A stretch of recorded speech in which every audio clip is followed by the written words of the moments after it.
عبادات میں سے حج ویسے ہی ایسی عبادت ہے جس کو والہانہ طور پر عاشقانہ انداز دیے گئے۔ حج وہ عبادت ہے جو عاشق اپنے محبوب کے لیے ادائے کرتا ہے تو ان اداؤں کو دوبارہ دوسرے عاشق اس طرح کرنے کی نقل کرتے ہیں۔ آپ صلی اللہ علیہ وسلم 25 ذی الحج کو بروز ہفتہ نکلے ہیں گھر سے اور ذوالحلیفہ تمام ازواج مطہرات کے ساتھ آپ صلی اللہ علیہ وسلم 9 ذی الحج کو عرفات میں تشریف لے گئے۔ آپ صلی اللہ علیہ وسلم کہاں مزدلفہ کی طرف چلے گئے۔ مزدلفہ میں جا کر مغرب اور عشاء ایک ساتھ آپ صلی اللہ علیہ وسلم نے فرمائی۔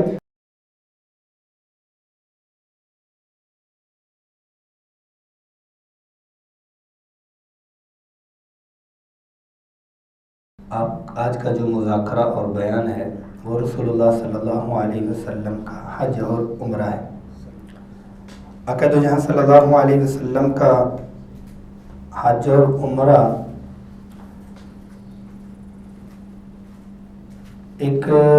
عبادات میں سے حج ویسے ہی ایسی عبادت ہے جس کو والہانہ طور پر عاشقانہ انداز دیے گئے، یعنی جتنے بھی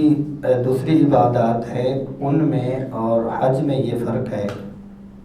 ایک تو یہ ہے کہ اس میں جسم اور مال دونوں یکساں طور پر استعمال ہوتے۔ کچھ عبادات ایسی ہیں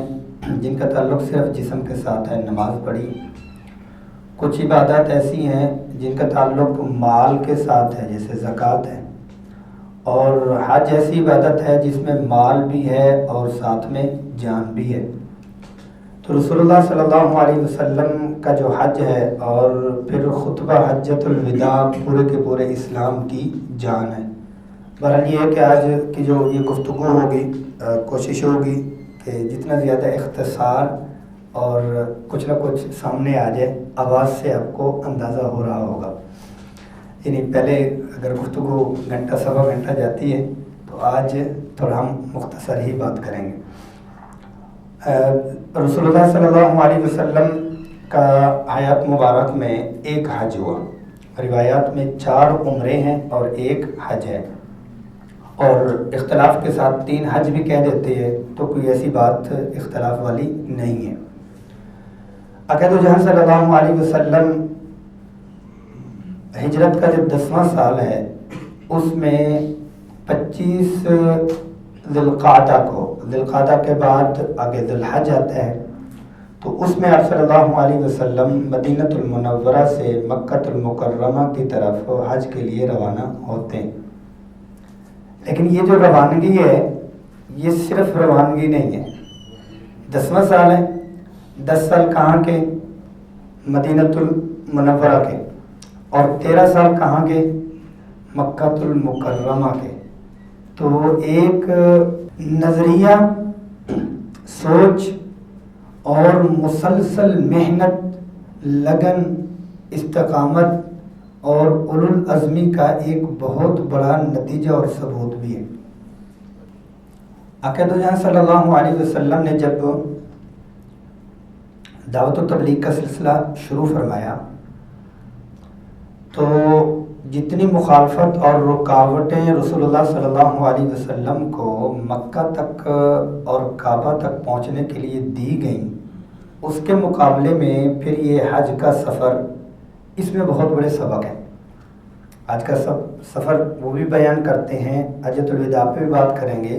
لیکن میرے اور آپ کے لیے اس سے نکلنے میں بہت سارے سبق ہیں، اس پہ تھوڑی سی بات کرتے ہیں۔ رسول اللہ صلی اللہ علیہ وسلم کے جو السابقون الاولون ہیں وہ 130 کے قریب ہیں، وہ سارے مکی زندگی کے، من المہاجرین والانصار، مہاجرین میں سے بھی وہ انصار میں سے بھی۔ اور آقا دو جہاں صلی اللہ علیہ وسلم کی حیات طیبہ جو 13 سال ہے اس میں کم و بیش 140 اور زیادہ 250 سے 300 لوگ مسلمان ہیں 13 سال کی زندگی میں۔ رسول اللہ صلی اللہ علیہ وسلم جب مدینہ المنورہ میں تشریف لاتے ہیں تو اندر کے آستین کے ساتھ بنو نذیر، بنو قریظہ، بنو قینقاع، یہ سارے یہودی یہودیت والے دماغ سے رسول اللہ صلی اللہ علیہ وسلم کو اتنی زیادہ تکالیف، انہوں نے ذہنی اذیت بہت زیادہ دی، اور اوپر سے کون تھے؟ اہل کتاب یہ لوگ، ساتھ میں منافقین،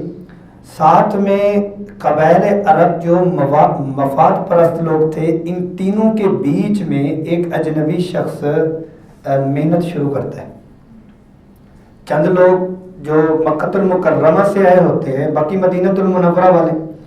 صبح و شام کی بنیاد پر دن میں کئی پروپیگنڈے آپ صلی اللہ علیہ وسلم کئی گتھیاں سلجھاتے ہیں، اور یہ مسلسل 10 سال چلتا آ رہا ہے۔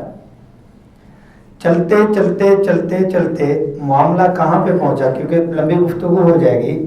آپ صلی اللہ علیہ وسلم فتح مکہ، 1400 لوگ تو فتح مکہ سے پہلے صلح حدیبیہ کے ساتھ، کیونکہ آپ صلی اللہ علیہ وسلم نے خواب فرمایا تو عمرے کے لیے تشریف لے گئے، انہوں نے روک دیا کہ ہم عمرہ نہیں کرنے دیں گے۔ دوسرے سال رسول اللہ صلی اللہ علیہ وسلم نے عمرہ فرمایا، 1400-1500 وہ اس سال واپس ہوئے۔ چند 100 لوگوں نے 7ویں ہجرت کے 7ویں سال عمرہ کیا، 8ویں سال فتح مکہ ہوا، اور رسول اللہ صلی اللہ علیہ وسلم جب مکہ المکرمہ سے 4 لوگ ہیں، 3 مسلمان اور ایک عبداللہ ابن اریقط، اس وقت مسلمان نہیں تھا، اس کو کرائے پہ لیا تھا، ابو بکر صدیق رضی اللہ، عامر بن فہیرہ رضی اللہ، آپ صلی اللہ علیہ وسلم مڑ کے دیکھ رہی ہیں، یا کعبہ لولا ان قومک اخرجونی لما خرجت، آپ کی قوم مجھے نہ نکلتی تو میں نہ نکلتا۔ اور آج حضرت جابر رضی اللہ عنہ فرماتے ہیں آپ صلی اللہ علیہ وسلم 25 ذوالحج کو بروز ہفتہ نکلے ہیں گھر سے، اور ذوالحلیفہ تمام ازواج مطہرات کے ساتھ ذوالحلیفہ پہ ظہر کی نماز کے بعد غسل فرمایا۔ حضرت عائشہ رضی اللہ عنہا نے آپ صلی اللہ علیہ وسلم کو جسم پہ اور احرام پہ خوشبو لگائی، فرمایا کہ میں نے اپنی اونٹنی پہ چل کے جب دائیں بائیں آگے پیچھے دیکھا تو اندازہ لگایا 1,14,000 حاجی آپ صلی اللہ علیہ وسلم کے ساتھ ہیں۔ یہ محنت ہے، یہ ایک اولو العزمی ہے۔ صبر اور استقامت کی جو مثال ہے وہ کسی شہید پہ ڈٹ جانا کہ کن حالات میں کتنے لوگ آپ صلی اللہ علیہ وسلم کے ساتھ حج کے لیے تیار ہو۔ سفر یہ جاری رہتا ہے، درمیان میں پل پل صحابہ کرام سیکھ رہے ہوتے ہیں، اور 4 ذی الحج کو مقام ذی طوا پہ آپ صلی اللہ علیہ وسلم فجر کی نماز رات کا قیام فرماتے ہیں، مکہ المکرمہ بالکل قریب، اور اشراق کے وقت میں 4 ذی الحج کو آپ صلی اللہ علیہ وسلم کعبہ کا طواف فرماتے ہیں، عمرہ پہلے فرماتے ہیں۔ عمرے میں رسول اللہ صلی اللہ علیہ وسلم پہلے جو 3 چکر ہیں اس میں رمل فرماتے ہیں، اور جو پھر 4 چکر اور ہیں اس میں اطمینان کے ساتھ چلتے ہیں۔ رمل کا مطلب یہ ہے کہ اپنی طاقت کا اور جسم میں طاقت کا اظہار کرنا، جیسے پہلوان تھوڑا سا اکڑ کے چلتے ہیں، اس وجہ سے کہ رسول اللہ صلی اللہ علیہ وسلم کے جو اصحاب تھے وہ مدینہ المنورہ کی آب و ہوا سے تھوڑا نحیف کمزور ہو چکے تھے، تو مشرکین کی طرف سے پہلے جب انہوں نے 7 کو عمرہ کیا تھا کہا ان سے تو چلا بھی نہیں جائے گا، ان کے تو وہ جسم بھی نہیں رہے، ان کے تو وہ طاقت اور جان ہی نہیں رہی۔ تو آپ صلی اللہ علیہ وسلم نے کتنے کمال کی حکمت فرمائی، ایک یہ ہے کہ اکڑ کے تھوڑا سا دکھا بھی دیا، دوسرا یہ ہے کہ جو کمزوری تھی اس کو بچاتے ہوئے 4 چکر وہ ویسے بھی روٹین کے ساتھ لگوا دیے کہ 7 سے 7 چکر بھی اگر صحابہ سے لگواتے تو ان کی تھکاوٹ کا سبب بننا تھا۔ کتنی حکمت کی بنیاد پر وہ آج بھی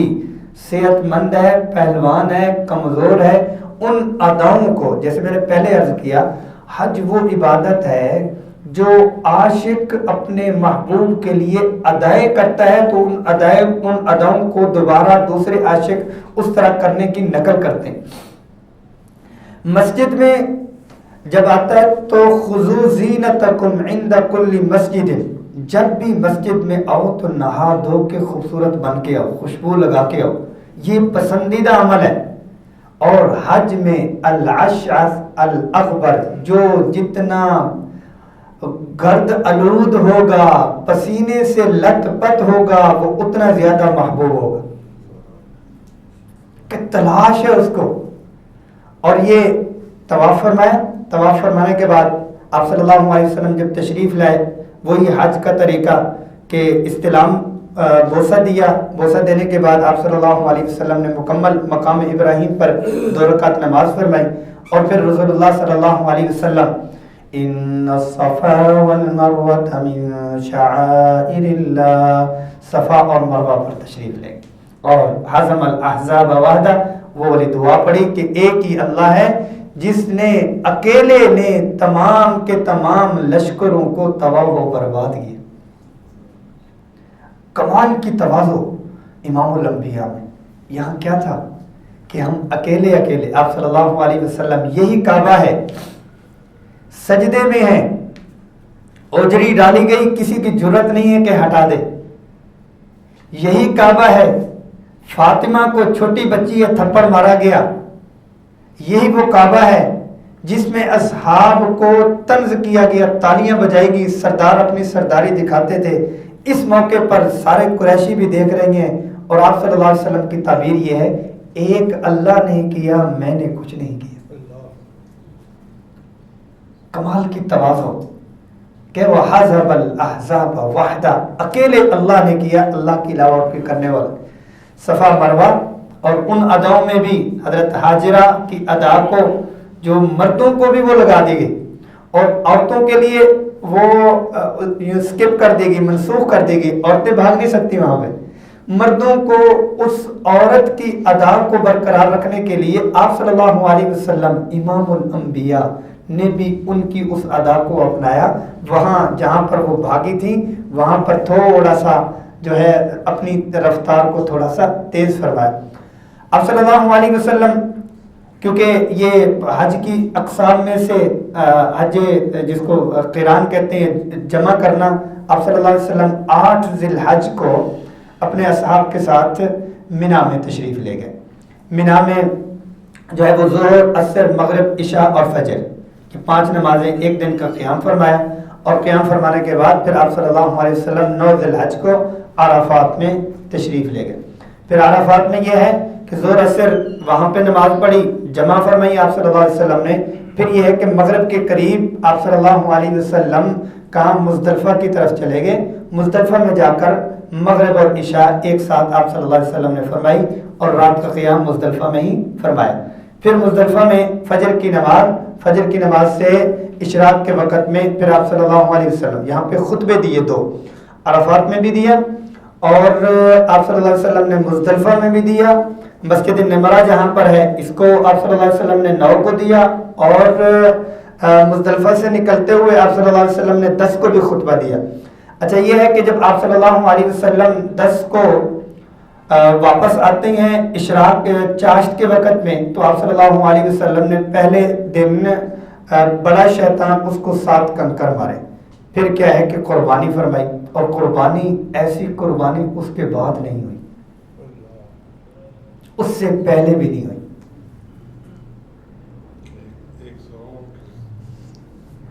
ایسی قربانی، اچھا لگن تھی نا، لگن کیسی تھی کہ آپ صلی اللہ علیہ وسلم کے سامنے 100 اونٹ لائے گئے، اچھا 40 اونٹ یمن سے علی رضی اللہ عنہ، آپ صلی اللہ علیہ وسلم نے اپنے ہاتھ مبارک سے 63 اونٹ نہر فرمائے، 37 علی رضی اللہ عنہ نے فرمائے، اشارہ بھی تھا 63 کی طرف،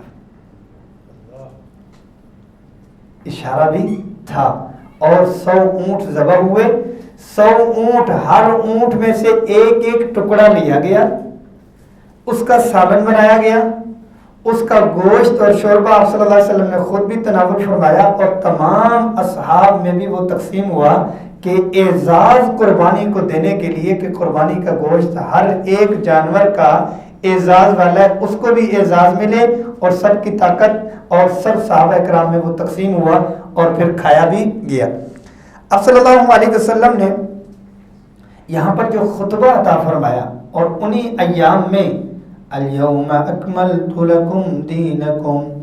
واتممت علیکم نعمتی ورضیت لکم الاسلام دینا، آج کے دن میں نے تمہارے لیے تمہارا دین مکمل کر دیا۔ اور یہاں پر آپ صلی اللہ علیہ وسلم نے 13 ذی الحج تک ایام تشریق مینا میں ہی تشریف رکھے، درمیان میں طواف زیارت کے لیے آپ صلی اللہ علیہ وسلم بعد میں گئے۔ ابھی ہمارے لیے تو جائز ہے کہ اسی دن 10ویں کو ہی قربانی کرنے کے بعد کہ طواف زیارت مطلب واپس آ کے طواف کر سکتے ہیں، بعد میں جا کے کنکریاں مار کے پھر واپس آ سکتے ہیں، کنکریاں مار کے پھر واپس آ سکتے ہیں، ادھر ٹھہرنا چاہے تو ٹھہریں۔ ایام تشریق میں کیا ہے؟ اللہ اکبر اللہ اکبر لا الہ الا اللہ واللہ اکبر وللہ الحمد۔ کافروں مشرکین کو کہا تمہاری ایسی کی تیسی، آئے تھے اسی کام کے لیے کہ اللہ اکبر یہ گونج رہی ہے اللہ اکبر۔ اور قریشی لوگ اور جہلیت والے لوگ جب حج مکمل ہوتا تو وہاں میلے لگتے، ہر قبیلہ وہاں پر رک کے اپنے آباء و اجداد کے قصے سنایا کرتا، اور دوسرے پارے میں اللہ تبارک و تعالیٰ نے فرما دیا نہیں ما لہ فی الآخرۃ من خلاق، وہ لوگ دنیا مانگتے ہیں، تم دنیا بھی مانگو اور آخرت کو بھی مانگو، ایک تو ہے دعا کا، دوسرا صلی اللہ علیہ وسلم نے لا الہ الا اللہ وحدہ لا شریک لہ لہ الملک ولہ الحمد وہو علی کل شیء قدیر۔ عرفات کے میدان عرفات میں رسول اللہ صلی اللہ علیہ وسلم نے یہ دعا مانگی۔ اب اس دعا میں اور اللہ اکبر میں یہ کیا، یہ دعا ہے؟ ہم خود ترجمہ تھوڑا سا دیکھیں، اس میں تو دعا والی کوئی چیز نہیں ہے، دعا مت اللہم مجھے دے دے، میرے مسائل حل فرما دے۔ اللہ اکبر اور جو لا الہ الا اللہ وحدہ لا شریک لہ لہ الملک ولہ الحمد وہو علی کل شیء قدیر، دعا نہیں، تمام دعاؤں کا نتیجہ ہے، تمام دعاؤں کی چابیاں ہیں کہ رسول اللہ صلی اللہ علیہ وسلم کے آنے کا مقصد کیا تھا؟ لا الہ الا اللہ وحدہ، یہ حجۃ الوداع میں سکھلا کے جائے، توحید راسخ کروا کے جا رہے ہیں کہ میں اس کے لیے آیا تھا اور آج میں اپنا کام مکمل کر کے جا رہا ہوں کہ ایک آواز ہے، 1,24,000 یا 40,000 لوگ کہاں ہیں؟ اس میدان عرفات میں موجود ہیں اور لا الہ الا اللہ کی آواز اور بنا کے چلے گئے۔ پھر تفصیل کے ساتھ کہ کسی عربی کو عجمی کے اوپر کوئی سماج کے ساری چیزیں بتا دی، امر الجاہلیہ قاد تحت قدمیہ، جاہلیت کے جتنے رسم و رواج ہیں وہ میں اپنے پاؤں کے نیچے روت کے جا رہا ہوں، اور خواتین کے حوالے سے خصوصی طور پر بیان فرمایا، ان کے حقوق کے حوالے سے، اور کسی سفید کو کالے کے اوپر اور کسی عربی کو عجمی کے اوپر کوئی فضیلت نہیں، اگر کسی کے اوپر فضیلت ہے تو وہ تقوی اور عبادت اور اللہ کے ساتھ تعلق والی چیز۔ تو رسول اللہ صلی اللہ علیہ وسلم کی یہ ادائیں اور آپ صلی اللہ علیہ وسلم نے جو مناسک وہاں پر سکھلائے وہ آج بھی قائم اور دائم ہے،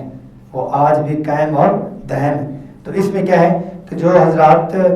درود شریف کی کثرت کرتے ہیں، درود شریف کی کثرت کرتے ہیں تو مطلب کیا ہے کہ وہ محبت کرتے ہیں،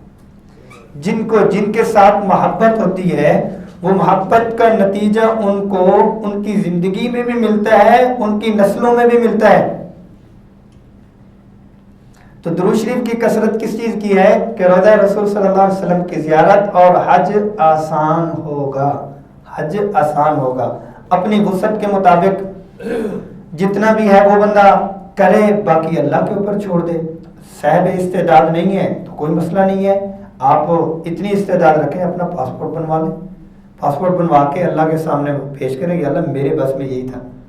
میرا بھی دل کرتا ہے کہ عمرہ اور حج پہ میں جاؤں، میرے بس میں اتنا تھا، جو میرے بس میں کر لیا، میرے بس میں تھا میں نے وہ کر لیا، جو نہیں ہے وہ آپ بھی کر دیں۔ اس پہ لطیفہ سنا دوں آپ کو، آپ نے جی گا لطیفہ آپ سے 20 سال بڑا ہے، قاضی صاحب، میں نے کہا لطیفہ آپ سے 20 سال بڑا ہے لیکن سنا دیتے. کسی نے سنا ہوا تھا کہ جو اپنے بس میں ہو وہ کر لے. تو عمرے پہ چلا گیا بندہ، کنوارا تھا، شادی ہو نہیں رہی تھی، مارکیٹ سے برقع خریدا، تو حرم میں گیا، کعبے کے سامنے یہ کہا یا اللہ میرے بس میں یہ ہے، اس کے اندر کچھ ڈال دے. میرے پاس میں یہ برقع ہے، اس کے اندر کچھ ڈال دے. یعنی جو اپنے بس میں ہے وہ کر لو، باقی کیا ہے کہ اللہ کے اوپر چھوڑ دو کہ اللہ تبارک و تعالیٰ اس میں برکت بھی ڈال دیتے ہیں. اور یقین جانیں کہ جتنے مالدار اور بہت سے صاحب ثروت لوگ ہوتے ہیں لیکن ان کو اس کی توفیق نہیں ملتی، اور کتنے عاشق ہوتے ہیں اور ان کو توفیق بھی ملتی ہے اور وہ عاشقانہ طور پر حج کر کے بھی آ جاتے ہیں. حج کرنے کے بعد کیونکہ وہ حج کی ہماری نشست انشاءاللہ منگل والے دن بھی مغرب سے عشاء دوبارہ بھی رکھی ہے، تو اس میں جو آپ قریب والے آپ کے جاننے والے ہیں ان کو آپ کہہ بھی سکتے ہیں کہ وہ شرکت کریں. اگر وہ نہ بھی ہوں تو میں اس لیے شرکت کروں کہ یا اللہ میرے بس میں تھا حج ٹریننگ لینی، میں نے تربیت لے لی، اب مجھے کروا دے. اللہ کے لیے تو کوئی مشکل نہیں ہے کہ ابھی بھی بغیر چاہے کلوزنگ ہو چکی ہے یا چل رہی ہے، نظام بنتے ہیں پھر بھی اللہ تبارک و تعالیٰ آسان فرما دیتے ہیں. آپ کے کوئی سوالات ہوں تو وہ کر لیں.